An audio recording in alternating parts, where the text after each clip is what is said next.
Howdy everyone, and welcome back to Huckleberry Soaps. I'm David Ryan, head soap maker, and today I'm going to be doing my first attempt at hot process soap. I got a crock pot because they're really cheap right now, and it's been cold, so I thought that it would be a good idea to try it since it's too cold to do cold process without it seizing up pretty quickly. And I thought it'd be a good idea to at least try it, and I wouldn't, since right now a crock pot wouldn't be a pretty big money sink. I'm actually recording this intro after it's been done, and I just need to put the video together. I think I actually did a pretty good job for my first time. And it's something I do plan on trying on the future. Today I'm going to be making I'm going to be using my Soap Base B formula, and I'm going to be doing a lavender scented soap with colloidal oatmeal and oatmeal extract in it, because my mom asked me to make her some oatmeal soap, and I'd never worked with those ingredients, and so I thought this would be a fun experiment to try all of the new things together at once, and you'll see how it goes in a second. Okay, so I've got all of my oils melted. They are at about 203 degrees. I realize I probably should have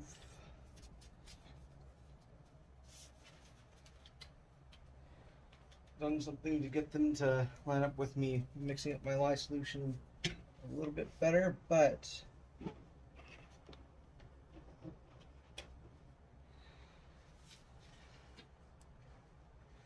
since it is cold outside, my lye solution is cooling down faster than this is cooling down. Let me so giving it a stir.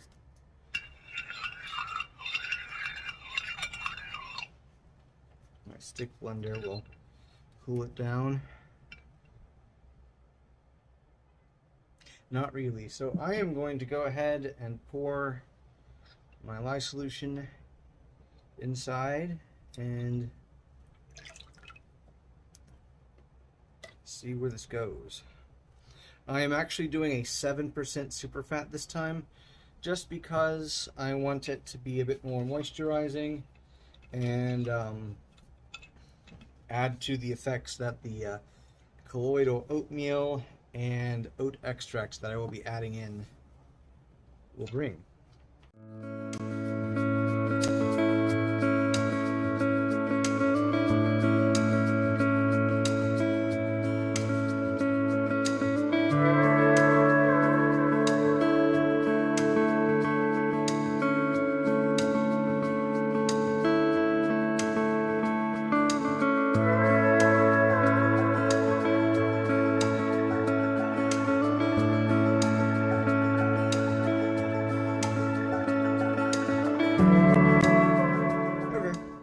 It is definitely at trace now, and I got this one so I wouldn't have to have multiple crock pots, so for different batches of soap if I want to do bigger ones, but I realize now that for small batches, such as a 1 pound batch that I'm doing today,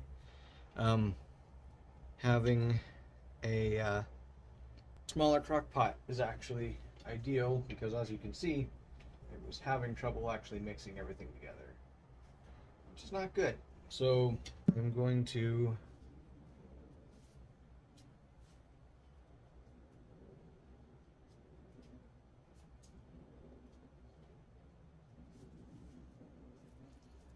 give this a quick stir to bring all the stuff from the sides down, and give this some time to cook. So I will be back in about, since this is a pretty small batch, I'm gonna give it about 10 minutes to cook. This is about 5 minutes into it, and you can see it had been puffing up, so I gave it a stir, and at this point it's not as white as it used to be, so it's starting to cook. And I actually know I need to not just keep taking the cover off, but I wanted to show you a update of what it looked like.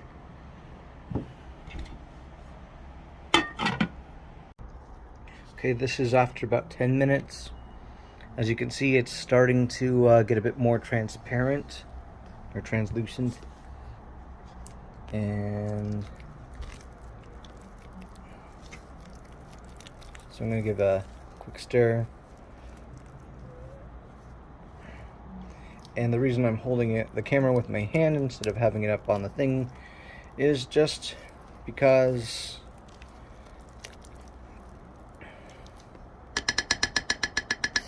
it is a pain to get it on and off, because I mean, it has a very tight grip, but at the same time it also likes to fall over. So that is 10 minutes. I also realized I had it on low instead of high, so it hasn't been cooking, but it is getting there, based off of what I have seen on other videos. The videos that I did look at were Lovely Greens. She's usually a gardening channel, but she did a video of how she makes hot process soap. And then I can't remember the other lady who I watched, but I will the video is still up on my computer, so I will link that video in the description below, so if you want to check that one out too. She's the one that the second video is the one that I looked up on how to do colors in hot process soap. I also think I made a mistake. I took some oils out, which are not going to get saponified in there, so hopefully this doesn't mess it up. But I got Nehi Grape and some pink Himalayan clay that I'll mix in once it's all done. Okay, this is about 35 minutes of cooking later. I'm going to give it a quick stir. And hopefully my camera will not fall down. It's like dry mashed potatoes at this point, and I took the pH earlier, which according to that is about 14. So I'm going to try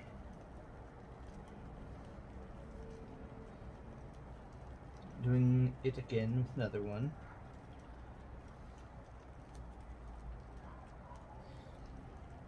Oh, that's a lot better. According to this is about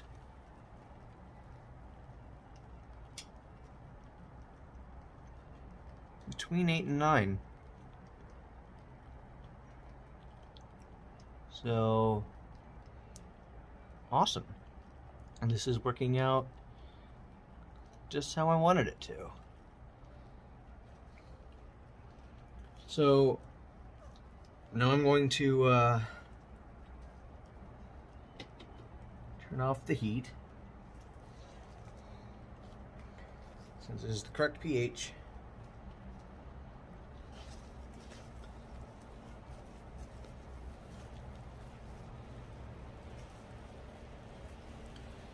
Let it cool down. Currently it is at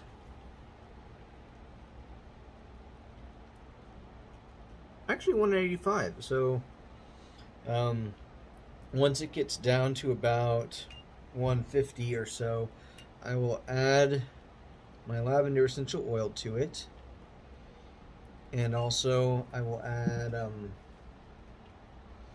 my colloidal oats and oat extract, because I don't want that to get cooked and damaged.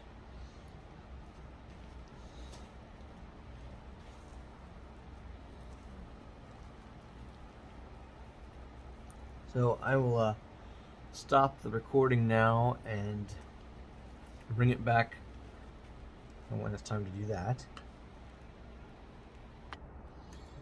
Okay, now the temperature is about 167. I actually went ahead and put in my colloidal oats. I still have a little bit, and oat extract. There's still a little bit left in the cup, so I'll put that in.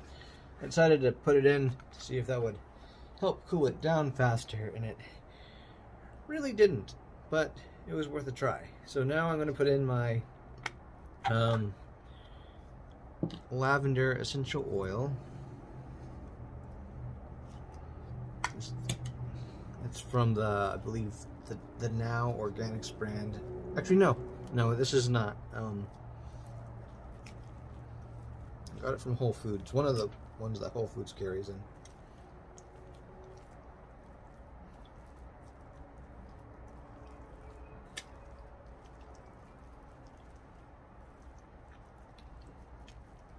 I think I put it on when it was still too hot, because that just gave me a blast of lavender right to my face.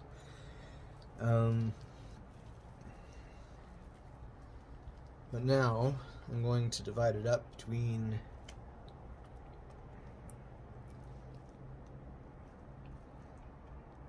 one thing which has some pink clay and the other one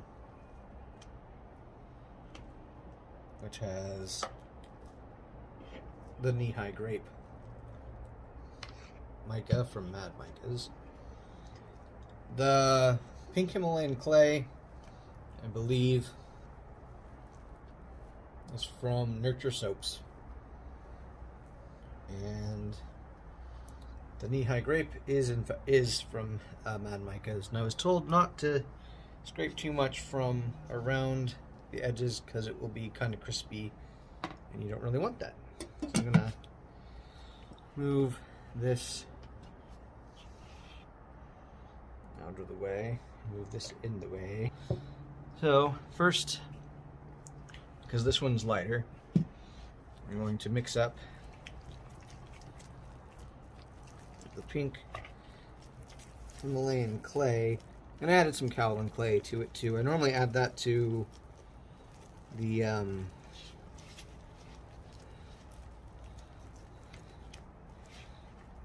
essential oil as a fixative, but for some reason I could not find my coffee frother, so this is starting to seize up pretty quickly. So this is not going to be, and this is just going to be a simple layered soap and nothing more, I think. I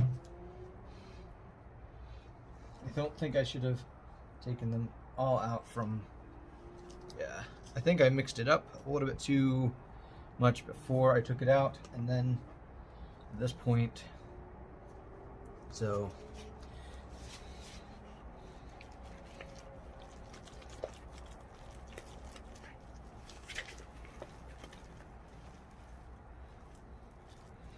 yeah, this is not going to be a pretty soap. I definitely brought it to trace too quickly, and it is cold, so it's seizing up. So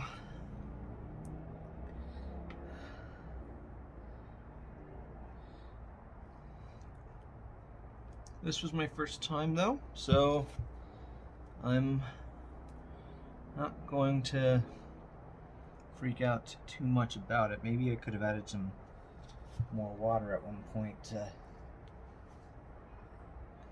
don't know, shouldn't put that in there, it's not, it's too.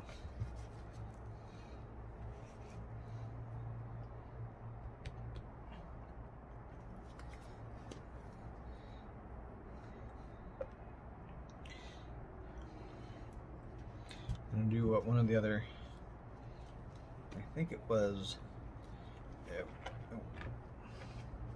wasn't Lovely Greens who did this, but the other one, she grabbed up all the rest of the soap, as much as you could, and then just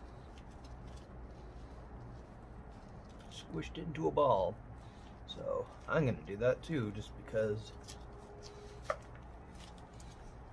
I don't want to waste a lot of this.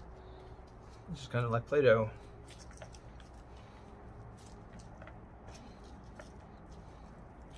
So that was that. It's not going to look pretty, but it's certainly going to smell nice. And if any of y'all have feedback for me of what I did wrong and what I can do better in the future, I would really appreciate it, because I do want to improve. And now, got nice soap egg, kind of. So, it is now time to cut this monstrosity. Let's see how it goes. Apology, I got my laundry started before someone spilt coffee on my jacket today, and I needed to get that in before it stuck. So this came out pretty easy. That's a good sign.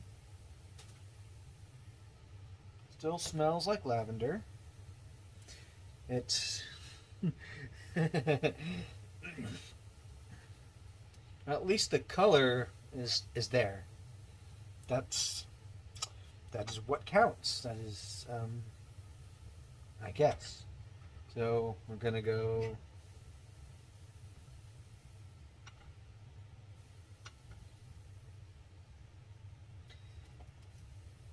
This actually cuts easier than cold processed soap.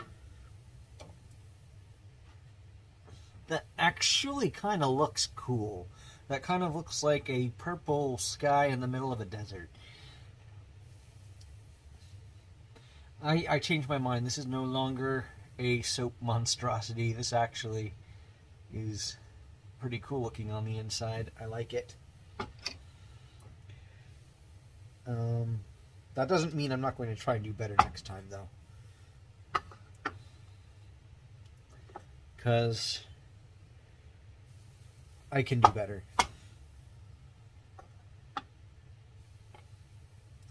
And those little white parts, that's not ricing, that is, I scraped some of the, other people describe them as crispy bits from the sides into the soap, and next time I won't do that, but they don't look too incredibly bad, so. But at least y'all can see it, so you can learn from my mistake. But I'm actually a lot more satisfied with this than I thought I was going to be. So I'm going to, it is kind of soft, so I am not going to send it up right away. I'm going to let it cure for 2 weeks. I